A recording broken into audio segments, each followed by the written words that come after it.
皆さん、こんばんは。今回は、前回に引き続き海づくり。島にあたる陸地を切り取りましたので、ついにこの企画の大一番。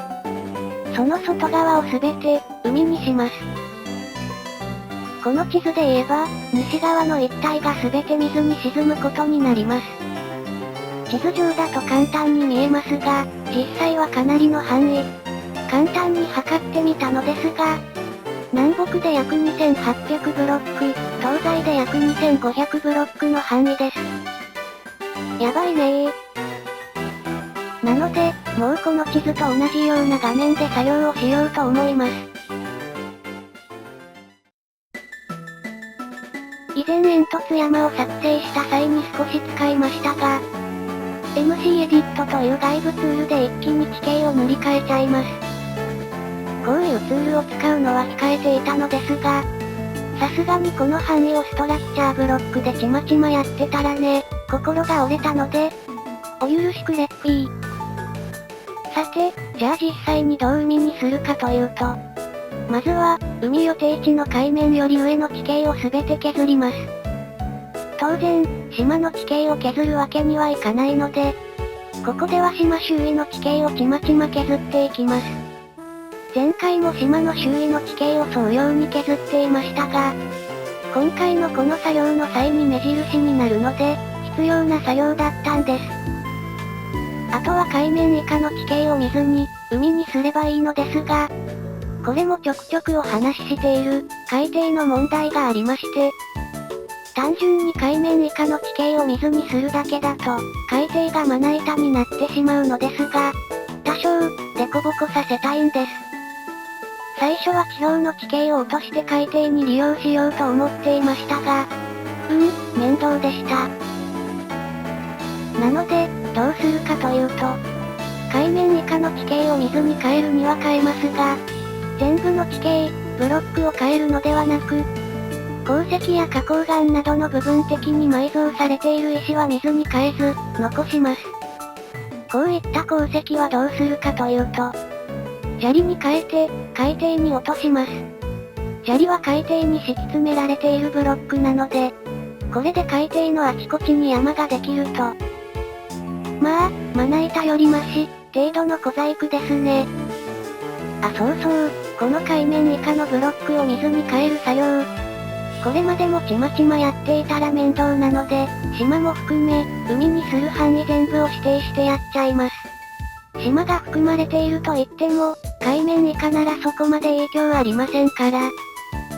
すでに島の地下に作った流星の滝と入金説が今回の範囲に含まれていますが、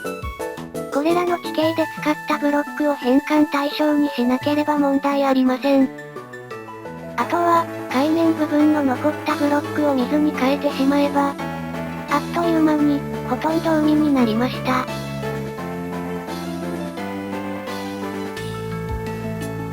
ほとんど海になりましたが、やはり島の周囲は処理しきれなかったところがありますので、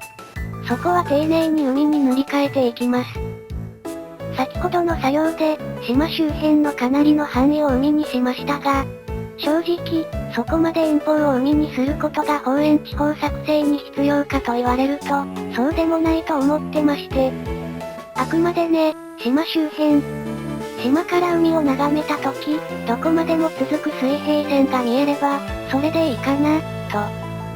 なので、先ほど海にした範囲のさらに先。そこは完璧に放置です。地形がぶった切られて海になっているわけですが、この方円地方とは関係ないですから。それよりも今のここ、今まで作ってきた地形の周囲、島の周囲、ここをちゃんと海にする方が大事です。なので前回の作業もそうでしたが、ちょっと面倒ですがこういう作業をやることになるわけです。ただそれも、この作業でラスト。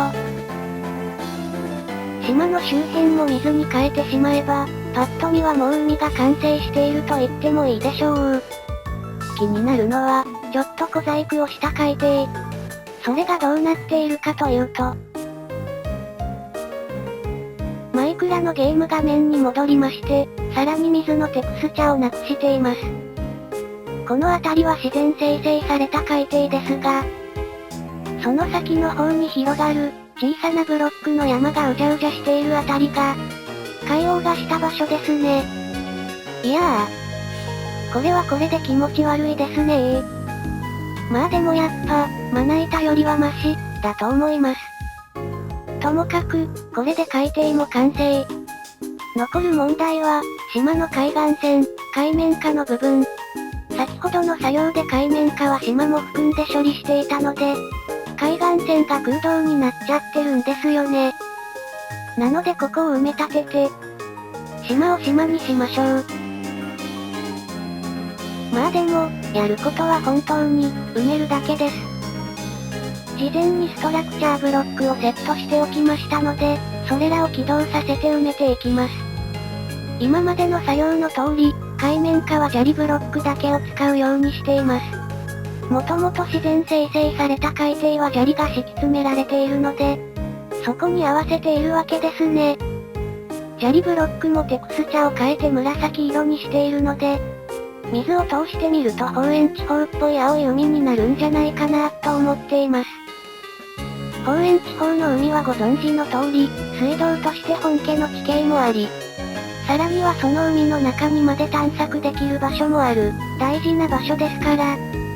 ある程度統一感ある雰囲気にしておきたかったんです。というわけで、砂利で染め上げています。もっとも、そんな水道がある場所以外は適当ですけど、そんなわけで海岸線に沿って並べている砂利。これも、本当は垂直に並べるのではなく、傾斜をつけることができればよかったんですが、まあ、無理ですね。本家の水道がある場所くらいはどうにかしたいと思っていますが、その水道を作る時にでも考えましょう。とりあえず今は海面下を埋めるところまで、島をぐるっと一周しまして、出来上がったものが、陸地が西側に広がっていたため島に見えなかったこの一帯。作った方円地方を囲うように海を広げた結果、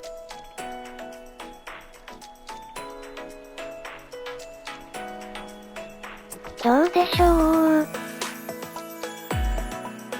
東側は自然生成された海ということもあって島が点在している一方、西側は作った海なのでただ水が広がっているだけ。こう見ると違和感はありますが、まあ、もう、これは海ですよね。一応、島の形もそれっぽくなったかな？この島で後作らないといけない場所は、海なし家の南の砂浜くらいなので、これでかなりこのマイクラ方円地方の完成図が見えてきたと思います。と言っても実際の島は、まだまだ未完成の状態。前回お話しした通り、海岸線や埋め立てた陸地、本家の地形の周辺が放置されているので、海作り自体は今回で完成ですが、この機会に、島の内部も作っちゃいましょう。とりあえず気になるところは片っ端から手を加えるつもりですが、